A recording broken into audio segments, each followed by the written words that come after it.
Il 1978 fu un anno eccezionale per me e la mia famiglia. La nostra vita cambiò radicalmente. Dai, è solo questione d'abitudine. La Treviso degli anni 70 fa da sfondo all'ultimo film di Luca Lucini che oggi debutta nelle sale di tutta Italia. Treviso, Mogliano Veneto, Orsago. Il viaggio di una famiglia di campagna che conosce per la prima volta la città e quello più intimo di Tiberio, il ragazzo appena quindicenne che proprio a Treviso perderà la propria innocenza scoprendo l'amore. Biglietti per il cinema. Quelle sporcherie esposte così davanti a tutti. Vergogna. Ma tu le donne non le sogni mai? Tutto il resto passò in secondo piano. Madonna, che occhi. Non mangia più? Le mie ragazze di carta è una commedia delicata e poetica.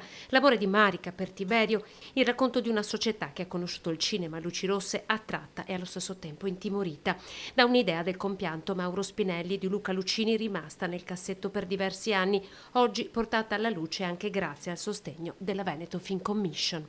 Quando Pepito, che è la casa di produzione, mi ha chiamato dicendo abbiamo questo lungometraggio che si girerà tra Treviso, Mogliano, insomma quelle zone, con Rai Cinema, insomma ero molto contento. Treviso devo dire che sta lavorando molto e attrae molto. Il film si sviluppa sul passaggio, sulla perdita di genuinità di questo ragazzo Tiberio. Tiberio mi assomigliava di più prima quando era in campagna, un po' perso, che gli piace fare le cose sue, una passione per l'erboristeria e io anche in un paesino non proprio in centro città. Non so se mi sarei spinta così tanto oltre con Tiberio e è comunque stata una bella esperienza interpretare un personaggio in certi casi simile a me. La conferenza stampa di presentazione della pellicola oggi a Cassugana alla presenza del sindaco di Treviso Mario Conte e di diversi attori. Nel cast nomi noti, da Neri Marco Rea ad Andrea Pennacchi fino alle nuove rivelazioni, giovanissimi Alvise Marascalchi, Marta Guerrini e tanti volti trevigiani,